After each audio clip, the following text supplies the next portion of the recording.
What's up guys, Ricky here, back with another Arckit video. Today we'll be building another sample model with your Arckit mini dormer. So I have all of the pieces spread out around me just for efficiency's sake. And so we're going to be kind of going over some advanced techniques today, getting used to building off of the traditional grid. And so let's get started. And like usual, if I'm moving too fast, feel free to stop or pause the video to catch up. So let's start off by creating a base plate.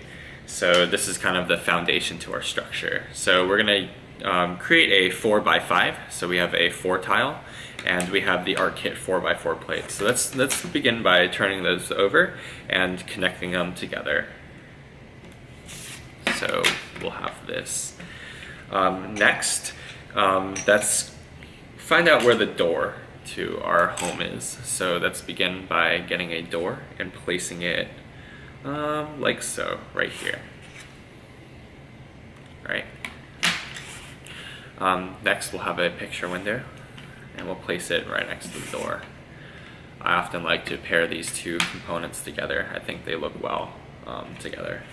And next we're at a corner here, so let's get out two of our solid walls with the mitered or angled edge, and let's create a corner right there. So I'm going to do that again with, do we have two more? Huh. Oh, here they are, over here. Alright, so we have two more solid walls with the mitered edge. So we'll place that like so. So what we have so far is this. Alright, so we'll be creating kind of a thin band for our first floor structure. So this structure will have 2 floors. Next, let's take a solid wall, place that like so. And we'll take another solid wall with both of these have the flat edges, and we'll place it like so. What I'm thinking is we could probably replace these 2 pieces with glass. So let's do that. So we'll need 2 of the glass pieces with the mitered edge, and we'll fit that right there. And so I'm thinking is having a contrast between solid and open over here. So we'll be kind of doing the reverse as what we did here. So let's start off by placing a glass piece with a flat edge. And let's get another glass piece, this time with the mitered or angled edge. So we'll do that, and we'll use these 2 pieces that we just salvaged and place them like so. So both of these have the mitered or angled edge. So what we have is this so far. So we have quite a complementary. Here's more solid, here's open, here's more open, and then this is solid. I'm really liking this so far. Alright, so let's take our last glass piece with the mitered or angled edge and place that right here, and we'll take a glass piece with the flat edge and place that right next to it. So here is our first floor plan. Alright, so to keep this intact, what I'm going to do is I'm going to take some connector pieces and pin the top like that. So I have 3 connectors, one right here, and one right here, just so to provide some stability as we build up. So next, I'm going to take 2 of our 5 unit floor plates, and we're going to connect them to the top here, basically creating a roof to that structure. So make sure all of your walls are lined up and sticking straight, just to make it easier to pin all of the joints together. Alright, so that's what I have here, and I'm going to do that for the other side. So you can use the holes here with the door and the window to help kind of stick your finger through the gaps and guide your pins in place. Alright, so to keep these 2 secure, I'm going to pin both the top, basically both edges along right here with the connector joints. So what I'm thinking is we have a smaller room up here. It's kind of sort of like an abstract building. So let's go and take our these specialty pieces right here. So these can be used in a variety of ways. You can make a bay window like this, you can put them at a corner, you can flip them. They have all sorts of different uses. So let's start off by making a bay window and placing it like so. So right above this picture window and this glass piece, like that. So we are out of pieces with the mitered or angled edge. So we're gonna do some advanced techniques about working off the grid. So these two pieces are on the grid, so they line up with the square units. So in order to get another wall to meet at a right angle, we are going to move to this grid and place the pieces like so. So we get that right here. So you can tell what grid you're on by these little lips right here that the Arckit walls have. If the lip is facing inward toward the square, you're on this grid. And these lips right here are facing towards these squares, so they're on this grid. So you're able to meet at a right angle without having the mitered or angled edges. So let's do that for this piece also. And so for this wall right here, we're going to maintain on this grid. So we have a picture window here, and let's place a door, and then we'll get our two glass pieces right here. So what we have is this. So you'll notice that all of these pieces, these two end pieces right here, are facing towards this grid and not in this grid. Once you understand how to use grids with Arckit, everything makes sense. So next, let's get 2 of our 5 tiles.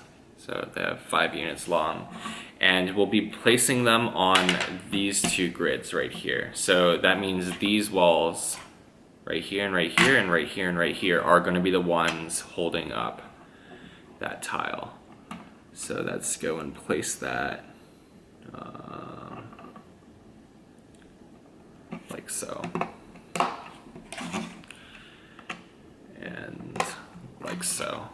So we have it like that. So this tile is also off grid. So this square and this square should line up. Both of these squares right here. All right.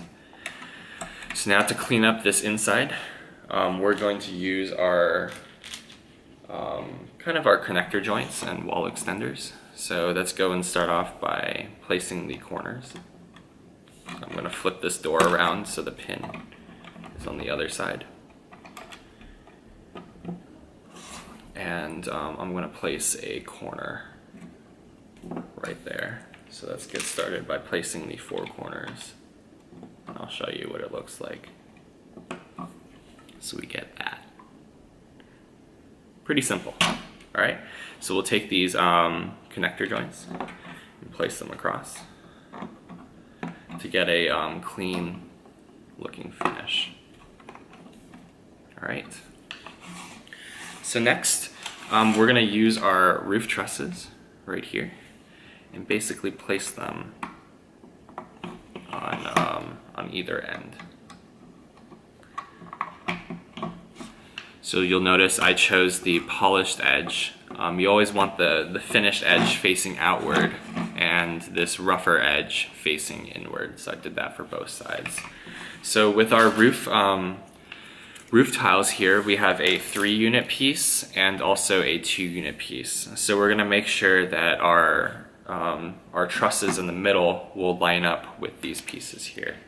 So let's go 2 units over and line it up, and we'll go butt that right up next to it. So we have 3 units right here and 2 units right here, perfect for these 2 tiles to fit. All right, so let's get those tiled up. So these pieces are one of the few pieces, or are pretty much the only piece where there's an actual this ways up instruction. So make sure you follow that. Start with the top of the gable and then work your way down. So we'll do that on both sides. So make our way down. If you don't follow the this ways up instructions, your pieces won't overlap.